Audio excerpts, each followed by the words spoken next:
Deputy Chief Minister Batti Vikramarka gave clarity on the privatization of power companies in the state. He made it clear that his government has no intention of privatizing power companies. Meanwhile, during the debate in the Assembly on the injustice done to Telangana in the central budget, KTR said that the DISCOMs should be privatized and demanded that CM Revant make an official statement on this. Deputy Chief Minister Batti Vikramarka countered KTR comments. It is not mentioned anywhere that power circles are being given to private individuals in Hyderabad.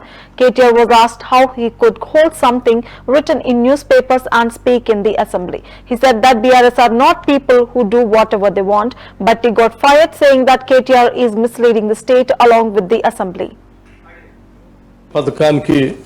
22/7/2024 తేదీ నాటికి అర్హులైన కుటుంబాలు 46,19,236 కుటుంబాలు. సదరు అర్హత కలిగిన కుటుంబాల్లో నెలవారీ వినియోగం 200 యూనిట్ల వరకు ఉన్న కుటుంబాలకు గృహజ్యోతి జీరో బిల్లులు ఇవ్వడమైంది. ఇప్పటి వరకు జారీ చేసిన గృహజ్యోతి జీరో బిల్లుల వివరాలు మీ ముందు సభలో ఉన్న పెద్దలందరూ తెలియజేస్తా ఉన్నాను.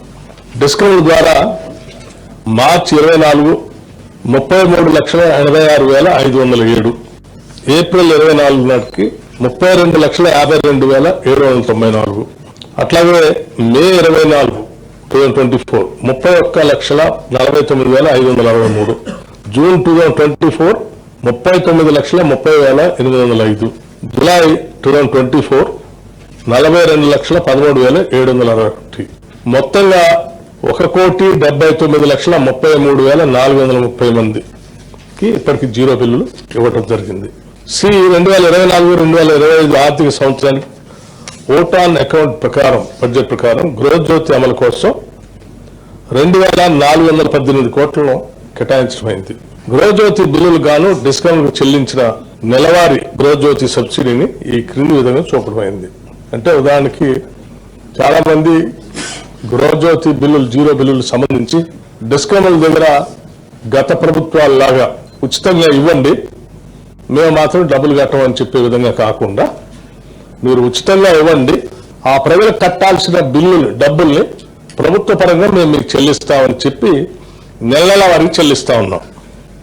అలా చెల్లించినటువంటిది మార్చి 24కి 98.80 కోట్లు, ఏప్రిల్ 2024కి 116.16 కోట్లు, మే 2024లో 118.16 కోట్లు, జూన్ 2024లో 154.65 కోట్లు, జులై 24కి 153.17 కోట్లు. మొత్తంగా ఇప్పటికీ గృహజ్యోతి జీరో బిల్లుల కోసం రాష్ట్ర ప్రభుత్వం డిస్కమ్లకి నెలవారీ కట్టినటువంటి డబ్బులు 640.94 కోట్లు. ఈ ప్రజలందరూ జీరో బిల్లులు వినియోగించుకున్నటువంటి వారందరి తరఫున రాష్ట్ర ప్రభుత్వం డిస్కమ్లు కట్టినటువంటి డబ్బు ఇది.